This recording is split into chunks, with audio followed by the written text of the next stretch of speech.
मुंतखब अमरीकी सदर जो बाइडन ने अपनी जो काबीना तश्कील दी है उसके अंदर बहुत बड़ी तादाद है जो भारतीय निजात अमेरिकन की है और इसके ऊपर हमें भी तशवीश का इजहार करना चाहिए। और यह साहब हमने तो बड़ी खुशी मनाई थी बाइडन साहब के। Subscribe now and press the bell icon.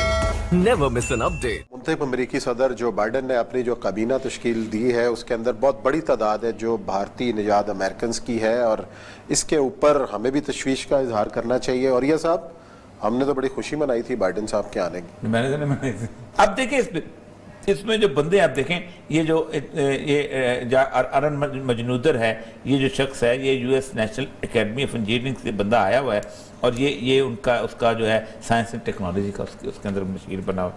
अच्छा, उसके बाद आगे दूसरे मैंने क्यों देख, ये पुनीत तलवार जो है ये assistant secretary of the state for the political and military affairs, और ये उसके साथ लगेगा। फिर उसके बाद किरण आहूजा है, ये मोहतरमा जो हैं ये डेमोक्रेट पार्टी में से थी, ये बराक ओबामा के साथ भी रही हैं और she became the chief executive of the philanthropy the north west थी, लेकिन अब ये यूएस पर्सनल मैनेजमेंट में उसके साथ ये उसकी टीम में होंगी। एक विवेक मूर्ति है, ये कोविड के ऊपर एडवाइजरी बोर्ड का हिस्सा है। साढ़े बंदे कितने एक सीमा साढ़े बंदे बुलाओ ना, सीमा नंदा है, ठीक है, ये उसके साथ है। फिर उसके बाद ये अतुल गवांडी एडवाइजर टास्क फोर्स का एडवाइजर है। इसके अंदर आप और भी, ये सीमा नंदा है, ये यूएस डिपार्टमेंट ऑफ लेबर में है।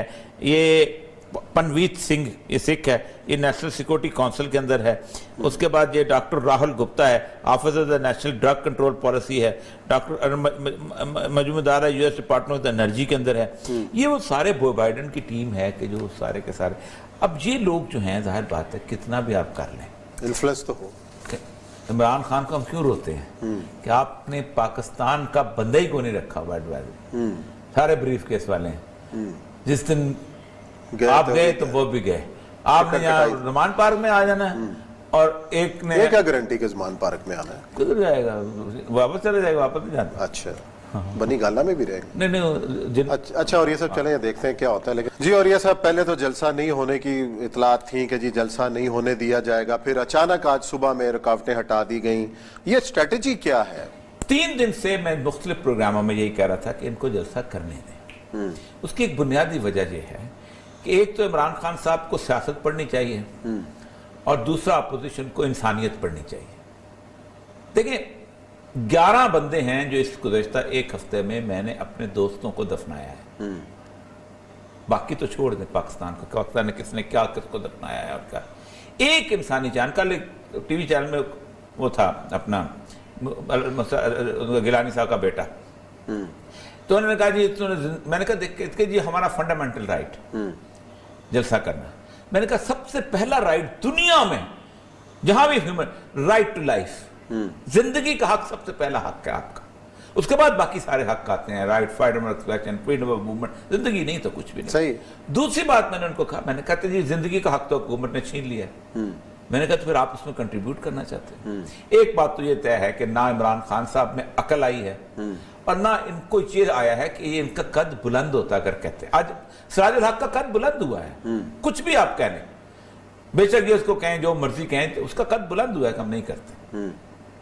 दूसरी बात, 2 हफ्ते की भी तो नहीं लगानी चाहिए ना, तो लॉन्ग आगे हो जाएगा जो भी, लेकिन बात ठीक है, एहसास है।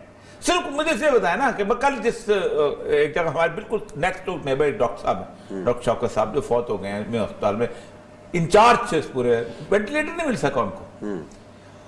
और उसके वहां बैठे हुए लोग जो थे ये कह रहे थे कि कोई इस माहौल को देख ले जिसमें बच्चे रो रहे हैं तो उसको जलसा भूल जाए उसको, लेकिन छोड़ें इस बहस को, छोड़ें। फिर कहेंगे जी पता नहीं क्या बात हो गई। उसके बावजूद भी हाइट पे चले जाते हैं।